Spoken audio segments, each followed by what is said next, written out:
Всем привет! Сегодня посмотрим такую небольшую коробочку от Arc Models. Истребитель И-16 тип 24 советского летчика аса Бориса Сафронова. Так, артикул 480-33, 48 масштаб. Собственно, наборчик такой, значит, происхождение И-16 Arc Models. Собственная разработка Arc Models, насколько я смог найти информацию, то есть не какой-то перепак, чей-то другой, значит, целая линейка И-16, типа 24 даже как минимум. У Arc Models есть.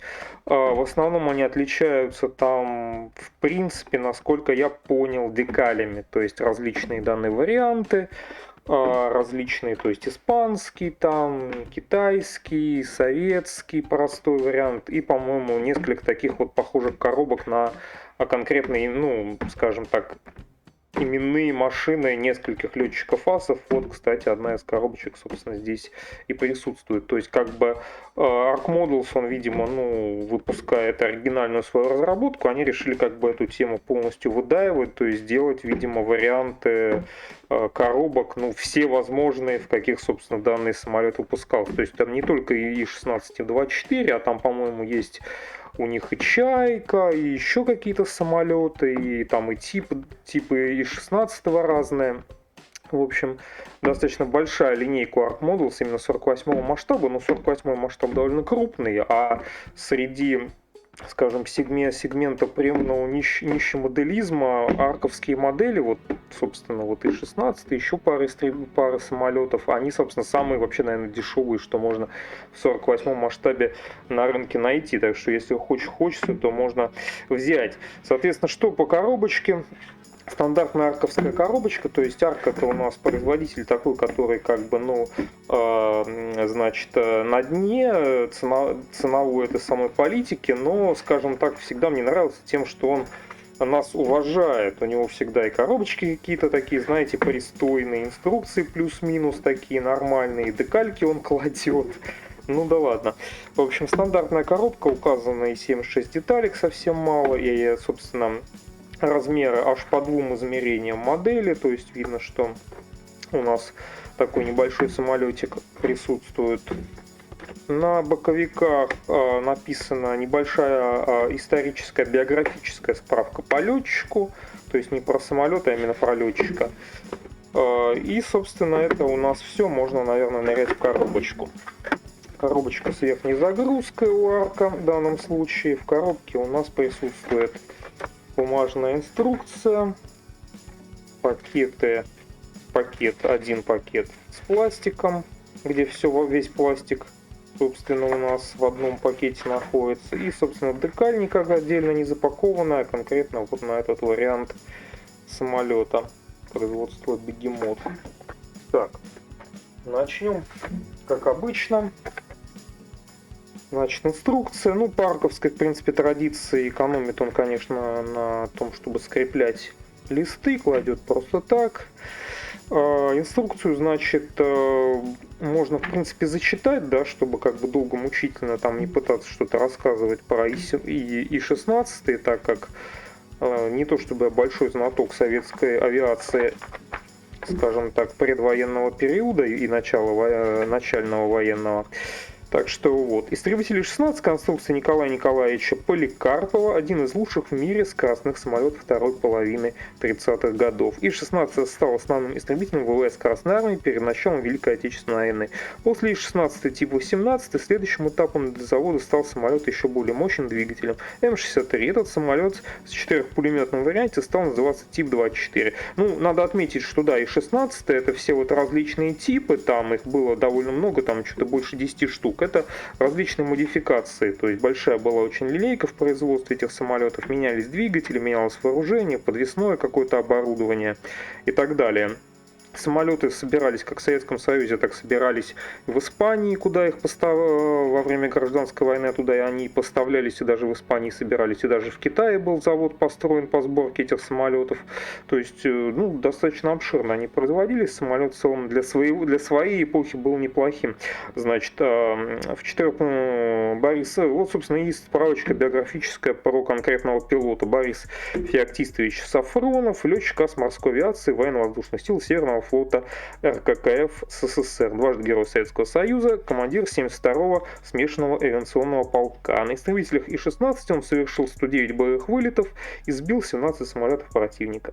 30 мая 1942 года подполковник Б.Ф. Сафронов погиб в ходе своего 234-го боевого вылета на прикрытии конвоя союзников ПQ-16, следующего в Мурманск. Всего он сбил 20 немецких самолетов и лично 5 групп. Ну, то есть, надо сказать, что, да, в начале войны летали на И-16, соответственно, я так понимаю, начал карьеру вот конкретно Борис Сафронов на И-16 тип-24, по-моему, потом довольно быстро пересел на тип-28, по-моему, еще на какую-то модификацию, потом уже он, по-моему, воевал на импортных ленд-лизовских истребителях в конце, так сказать, карьеры до своей гибели.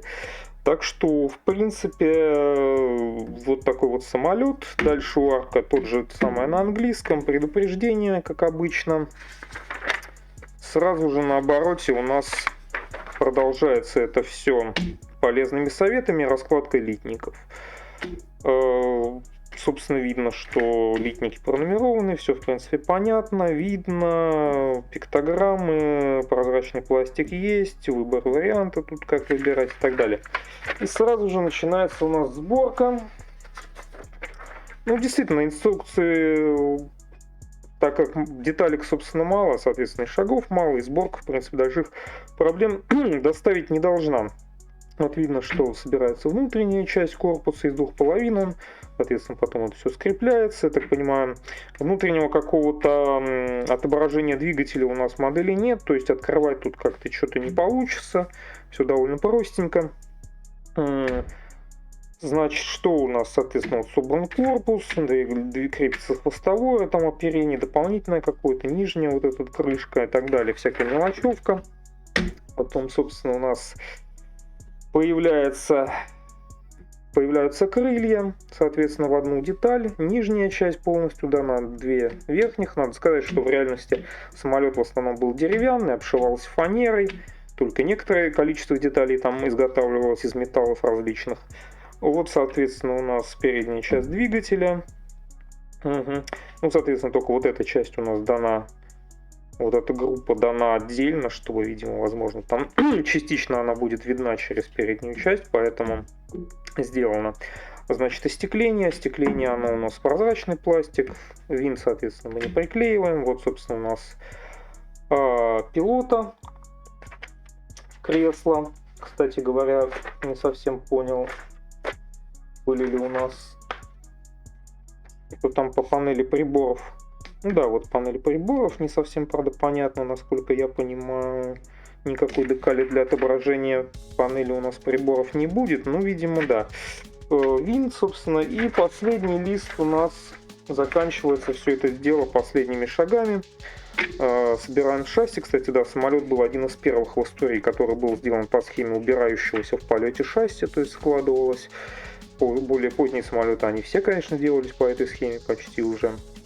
Ну, соответственно, дано, так понимаю, у нас, не совсем понял, варианты на вроде как на сложенное и разложенное шасси у нас вроде как должны быть, но я что-то не совсем понимаю. Ну, вроде как да, но просто сейчас как-то вчитываться лень, не очень как-то понятно, что вот именно здесь изображено у нас, что-то мы тут отрезаем, чтобы сложить. Ну ладно, это потом увидим при сборке. Ну и, собственно, вот эти короткие 9 шагов у нас самолет собран. И в конце, на последнем обороте, мы, собственно, видим схему раскраски и декали. Все, понятное дело, черно-белое. Цвета обозначены. Ну, по сути, цвета никак у нас не обозначены. Это у нас просто... Даже непонятно, собственно, где у нас тут цвета. Цвета, я так понимаю, у нас на коробке, да. Ну, зеленый цвет, видимо, больше там особо-то вариаций нет, так как фактически это дан конкретный вариант самолета на конкретное время, видимо. То есть там у нас вся окраска у нас будет на бокс-арте. Ну, просто единственное нарисовано как декали на этот конкретный вариант применять на август 41-го морская авиация. Вот что у нас, собственно, по бумаге. Можно сразу глянуть пластик. Ага. Даже резать-то ничего не надо, все просто заклеено. Один пакет, все вместе в нем, соответственно.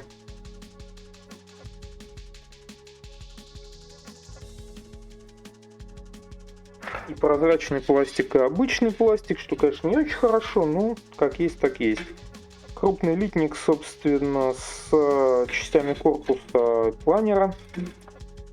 Вот буквально одна уже практически отвалилась с литника, но в целом еще держится. Ну, расшивочка там, она не то чтобы какая-то богатая на прототипе присутствовала, но, в принципе, какая-то минимальный рельеф тут есть. Довольно-таки, конечно, с 12 года, по-моему, исходник производства. Довольно видно уже, что немножко все подзаплыло, конечно. Ну, вот симуляция, видимо, какой-то тканевой фанерной обшивки. Тут что-то такое есть у нас на крыльях и так далее.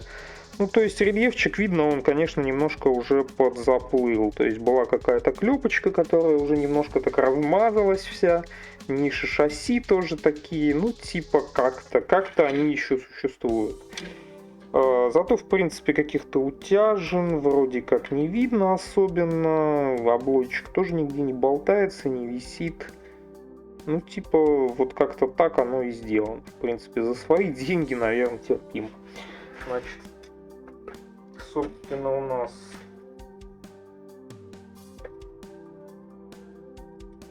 второй большой литник, это у нас уже всякая мелочевка идет.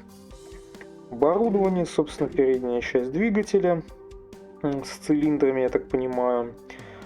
Хвостовые части передние, части шасси, винт. Ну, достаточно прикольно отлит, конечно. Пластик с какой-то грязью, ну да и ладно. Вооружение, то есть частично тут бомбы, наверное, данные. Ну и всяческая мелкая мелочевка, типа там кресло пилота, детали, вот приборная панель, кстати, вот у нас присутствует, насколько я понимаю, это она. Но что-то на ней, по-моему, вообще никаких приборов я не наблюдаю. Вообще ноль. То есть просто голая доска. Ну, конечно, для 48-го это масштаба это решение, конечно, забавное, потому что, я так понимаю, ни декалью нам, ни даже рельефом нам приборы не дали, насколько я понимаю, потому что, ну, как бы и все. Ну, пожалуй, это, конечно, безусловный минус, потому что что-то типа как-то странно для такого крупного масштаба давать доску вместо приборов. Ну, видимо, так оно у нас и обстоит. Так, отдельный маленький литничек, ну, тут, наверное, как раз можно сказать, что это у нас, так как у нас тут второй винт присутствует, то есть тут надо, так как вариации самолетов, видимо, разные типы, свои винты, свои некоторые детали, то есть, видимо, тут какая-то унификация, то есть нужно внимательно следить, с какого литника какие детали берутся, чтобы не перепутать, то есть какой из этих винтов, собственно, нам нужен. Передняя часть двигателя, кок винта, я так понимаю, там тоже всякие крышки вот над двигательной и так далее. Ну, в принципе, все по качеству отлито плюс-минус одинаково. И вот еще один такой же литник. По сути, часть от него похожая, тоже, видимо, от какой-то другой модификации, тоже дана, так как двигатели, видимо, менялись, дана вот, опять же, передняя часть двигателя. Зрительно даже не очень понятно, в чем разница. Крышки всякие надвигательные, подвигательные, кок еще один, собственно, видимо. Ну, тут, короче, внимательно по инструкции надо смотреть, что откуда, куда ставить. И, собственно, это у нас практически по пластику и все, кроме личничка прозрачными детальками, коих тут, ну, буквально вот переднее маленькое остекление. Ничего тут особо нет. Ну, для такого маленького остекления как бы и прозрачность, она такая условная. И что-то еще, по-моему, от приборов тут есть. Сказать-то, собственно, и нечего. Маленькая, дешевенько выполненная стекляшка. Так, в таком, значит, многообразии у нас где-то деталька затерялась. И вот она, собственно, и есть. По ней тоже особо сказать нечего. Отлита фирмы Бегемот. И самим маркам, я так понимаю. Все надписи сделаны, ну, они простенькие достаточно, надписи простые. Смещений там вот черная окантовка у звезды тоже особо никаких не видно. Грамматических ошибок вроде и орфографических тоже нет. Вот, собственно, и, наверное, все, что можно сказать про данный дешевый маленький набор в 48 масштабе. Резюме такое, что простенький, дешевый, подзаплывший немножко пластик, непонятное решение по приборной панели какое-то странное, я не очень его понял. Декалька на месте, вариант ровно один на один конкретный самолет. Ну и, собственно, все.